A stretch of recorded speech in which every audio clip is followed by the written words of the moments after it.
My name is Angel Perron, and on my topic, I did Mardi Gras. So define and describe the cultural experience.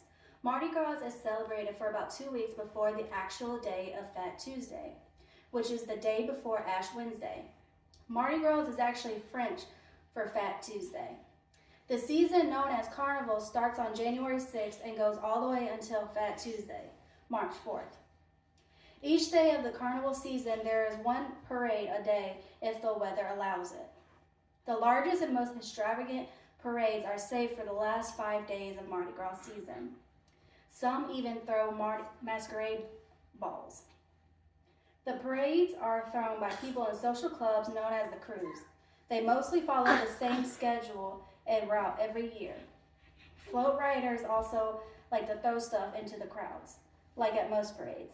They mostly throw the iconic Mardi Gras beads you always see, and other throws like cheap toys, decorated plastic cups, and doubloons. Doubloons are the large coins made up of wood or metal and are Mardi Gras colors.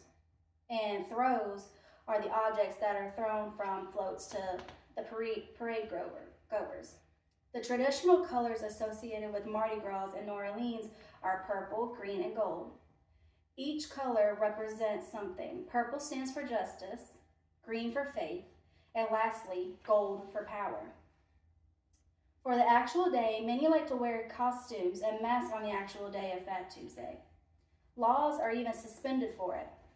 The laws that are against concealing one's identity is actually suspended for one day.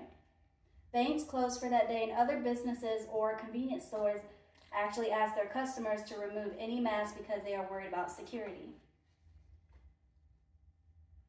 Some do's or don'ts for Mardi Gras. Here are some do's and don'ts for Mardi Gras to conclude this section of my speech. Don't buy any beads. You can catch the beads for free, so don't waste your money on them. Don't run through the parade. This is obvious, it's just plain disrespectful and very obviously dangerous. Don't pick up beads off the ground. Growing up with a Louisiana family, you automatically become very superstitious. And during the parade, one of the worst things that can cause bad luck is picking up the beads off the ground. Not only is it bad luck, it is also just plain nasty. Don't bring valuables. There are individuals who will pickpocket, and with the chaos, it will make it easier. Don't park carelessly. Make sure you park in a place that will not get towed. You will be partying, and that will not be a fun morning activity after the fun night you've had. Don't undress for beads. Yes, some people do this, and yes, it is encouraged, but no, you should not do it. It is inappropriate, and kids do participate in these parades. Also, it's still illegal during this day. And don't get obnoxiously drunk or be obnoxious in general. This is obvious also, it's just disrespectful to the other people around you. Here are some do's. Do arrive early in town. Beating the traffic is always a good idea. Get to the parade early. Getting a good seat to view the parade is very important. It is vital to getting good throws. Do bring a bag. The beads will get heavy throughout the night, plus you need a bag to carry all your belongings and other throws you get. Do bring cash. Only bring cash and ID. That is all. Do use plastic cups. In some places in New Orleans, glass and bottles are prohibited, and you are encouraged to use plastic cups. Do wear a costume. It's really fun to do. It's always good to participate. Do make reservations early. They fill up fast just like any other holiday. So if you want to eat, plan ahead. For the next section, it's describe and discuss your feelings regarding the experience. Reflect upon your perspectives and viewpoints because of this experience.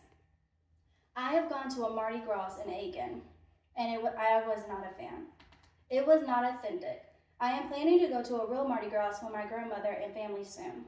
The food and music were good, but we did not get a parade here.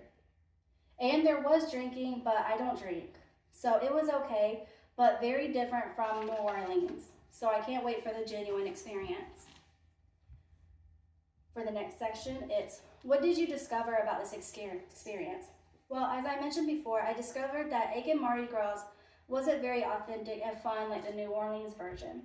It was very fun, but I heard my grandmother speak about her experience with Mardi Gras. It is very different and way more exciting.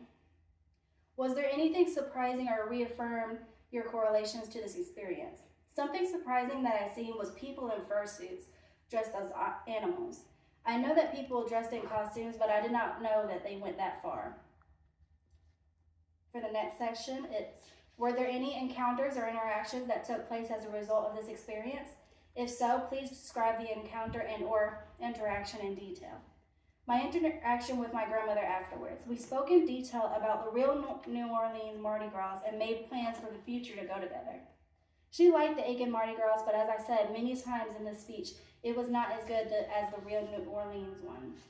And that concludes her speech.